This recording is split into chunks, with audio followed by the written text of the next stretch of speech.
Adam here from the Walser Automotive Group, and what I want to do today is compare a couple of Honda SUVs. Now on the one side we have the 2026 Honda CR-V, and on the other side we have the HR-V. So we'll look at the interiors, exteriors, some of the trim level specifics, see which one might just be perfect for you. Let's begin by looking at the 2026 Honda CR-V. Now there was a few updates for 26. Most of the stuff is going to be inside, and as we know it was a big refresh a couple years ago, but this is a great SUV. Everybody seems to know someone who has or has driven a CR-V. They've been so reliable and such a great vehicle for Honda for such a long time, and the 26 model is no different. Now this has a 1.5 liter turbocharged engine, and it's going to come in either a front wheel drive or an all-wheel drive model. Obviously, us being up here in the Midwest, we opt for the all-wheel drive, and I tend to lean that way. You do sacrifice just a little bit of fuel economy, but even with the all-wheel drive system, this is going to be rated at 27 in the city and 31 mpg on the highway. Now that's pretty great mileage out of this size SUV. Now the CR-V is going to come in three main trim levels. We have our LX, EX, and then the EXL. Obviously, for comparison's sake today, we have both the EXL models when looking at the HR-V and the CR-V, but this would be the top tier trim level. You're going to get things like different wheel designs for 2026. This one has the 18-inch kind of titanium style or gray finished wheel, so you can kind of tell the difference from the lineup just by these cool 18-inch wheels. Now from there, the CR-V does get a little bit of different treatment on the outside of the vehicle, depending on if you're looking at the base model or the EXL, and this one also gets the power liftgate in the back, so you get plenty of storage space back there. What's really cool is there's a floor that you can kind of change the different levels of, so if you need a little bit of extra room, you can move that floor up or down, and there also is going to be a spare tire under there, which is going to be great because we get that question a lot. So both of these vehicles that we have here today do come with a spare tire. Now it's also going to have a 60-40 split rear seat, so if you need to haul something, you're not maybe bringing people with you, just gives you a little bit more freedom and quite a bit of cargo space. Now that's obviously going to be one of the main differences between the HR-V and the CR-V is going to be the general size. We will find a lot of similarities between the two, so for now, let's hop over to the HR-V, we'll check out that exterior. Now looking at the 2026 Honda HR-V, again, like I said, there's a lot of similarities between these two models. Now we have our LX, Sport, and then EXL. So there's going to be three main trim levels just like the CR-V. Now this particular one is going to be the EXL, which did get a new wheel design, which goes up to an 18-inch wheel for 2026.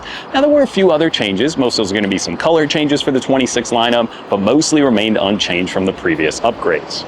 Now the HR-V is going to be powered by a 2-liter 4-cylinder that gives you about 158 horsepower, but ride and drive is going to be pretty similar between the HR-V as well as the CR-V. Now this one again is the all-wheel drive, so it comes standard with front-wheel drive, a little bit better fuel economy if you go that route, but the all-wheel drive tackling those Minnesota winters might be something you want to consider if you're living up here in the Midwest. Fuel economy is about 25 in the city and about 30 on the highway, so just a little bit less than the CR-V. Now there is a CR-V hybrid, so if you're really looking for great fuel economy, that would be one to consider there. Now this particular HR-V doesn't have a power liftgate, but it's surprising at just how much storage space you get. Obviously it's a little bit smaller than the CR-V, but with the seats folded down, you get an immense amount of space back there, and even with the seats up, again, this one has a cool little storage and a spare tire underneath the floor in the back, so if you want to keep things out of sight, need a little bit of extra room. Both also come with that 12-volt plug-in, so if you're going camping, got that cool plug-in cooler. There's lots of usability out of both of these vehicles.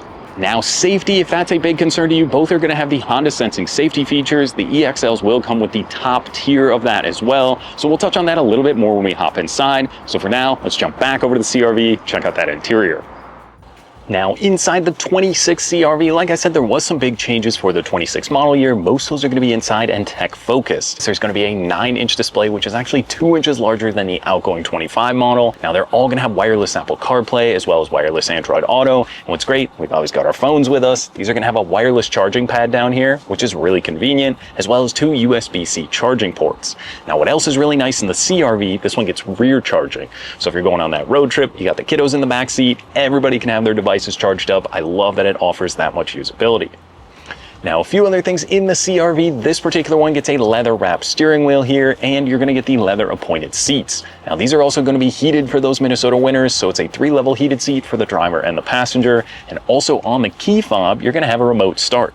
So you can fire the vehicle up, let it run for about 10 minutes to either heat it up or cool it down, and that is going to be standard on the key fob with the CR-V EXL. Now, another thing of note, this one does add the sunroof. So if you're looking for a sunroof, the EXL would be the one to consider there. And just lots of different appointments you'll notice between the base model and this one.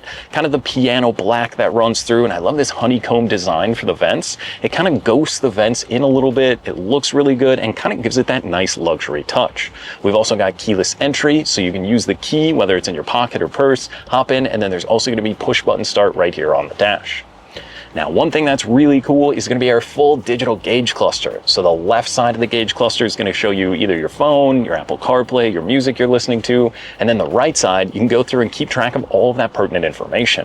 Things like kind of your trip computer or some of your safety support stuff, all that stuff is going to be built right through there. Makes it really convenient just to scroll through while your hands are on the wheel and your attention is focused on the road ahead.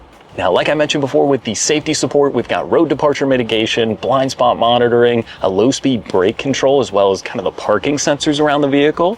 So this one will have a 3 kind of look backup camera. So when you put it in reverse, you can click through to get the different views. It will also let you know if it's kind of approaching something. This sees the HRV next to me. It thinks something's really close and it will notify you on the digital cluster. I love that. It's really convenient and it's not a super intrusive system. Both of these vehicles also do feature adaptive cruise control. So you can set a 4, 3, 2, 1 kind of pace ahead of you, keeps that distance on the road. If you're eating up a lot of miles, it's a great safety feature.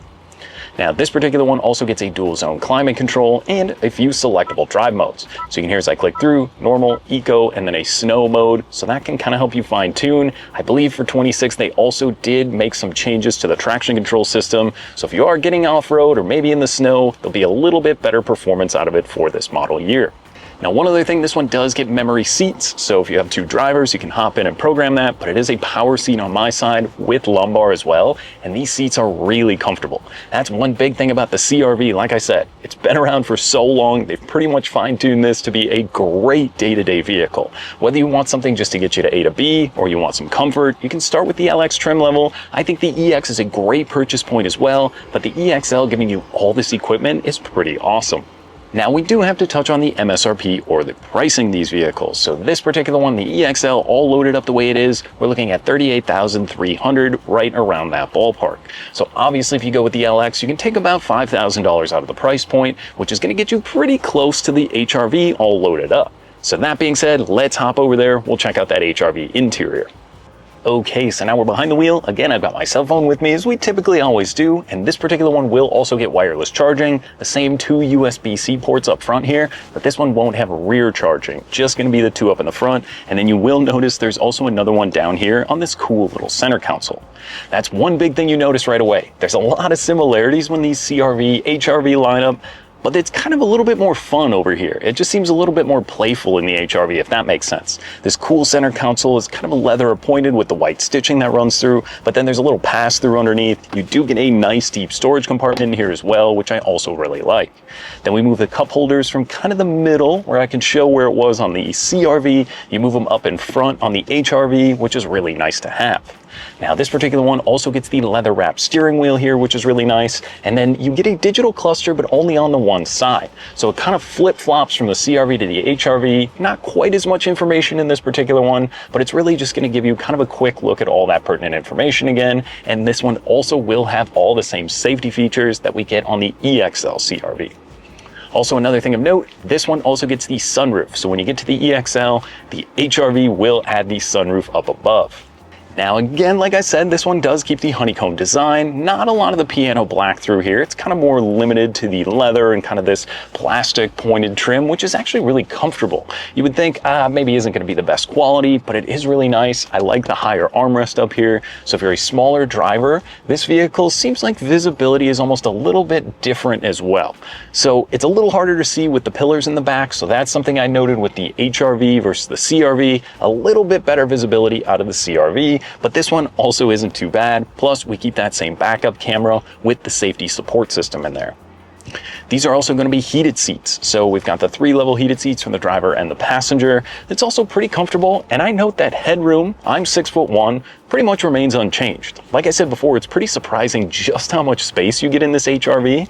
I think they fit something like 7 full roll-on airline bags in the back of this vehicle. So there's plenty of room back there. Again, with the 60-40 split, there's lots of space to haul stuff if you're not bringing people. But even when I hopped in the back seat, I was surprised just how much headroom I did have back there. Knee space wasn't really an issue for me as well. Lots of room, just a little bit more compact on the outside. Now, this one also keeps a dual zone climate control through here, which is really nice. And then those drive modes you can select, that's just going to pop up and show you which one you're using. So it really is kind of hard if you jumped in both vehicles. Like I said, there's cool little things in this HRV, like the little above dome lights in the back. It's actually a touch sensitive light. So if you reach up and touch the light back there, it'll turn on. And then when you kind of change the climate control in here, once you go from 68 to 69 degrees, the gauges go from blue to red. Just kind of fun little things like that. Makes me think it's a little bit more kind of fun and sporty in the HRV. Now, fuel economy is a little bit better out of the CRV, but the price is also going to be a little bit higher. So this particular one in the EXL, we're looking at just over $33,000. So like I said, there's about a $5,000 difference between the top tier trim levels of both the HRV and the CRV, but you are getting a little bit more style and equipment out of the CRV than you are on this particular one. But you're still getting a lot of pretty great stuff between both of them. I think really what it breaks down to is what you're looking for. A to B kind of transportation. Maybe the HRV is a little better. If you got the family, you want to put the kids in the back, you do get a little bit more space out of the CRV, so that might be the better option there. But again, you can keep the price down on both. If you want to go for the base LX trim levels, it's going to take quite a bit of money out of the top of these MSRP prices, so hopefully you can get in the door at a pretty reasonable price. Or if you want all the equipment, it's also not priced really too high either. When we're looking at the average new car price at over $50,000, both of these are coming well under that, and you're still getting a lot of pretty cool equipment. Both offer the wireless Apple CarPlay, great fuel economy, cool style on the outside, and some fun colors to select from. So I think if you're in the market for a Honda, Toyota, Nissan, you may be looking at any of these SUVs. It is pretty hard right now because there's a lot of great choices. But I think both the CRV and the HRV are worthy of coming out, taking for a spin, and seeing what you think. Now that was just a quick comparison between the HRV and the CRV. Now if you have any other questions or you'd like to schedule a test drive, you can visit us online at walser.com or stop by anytime. We'd be more than happy to help. Thanks again for watching.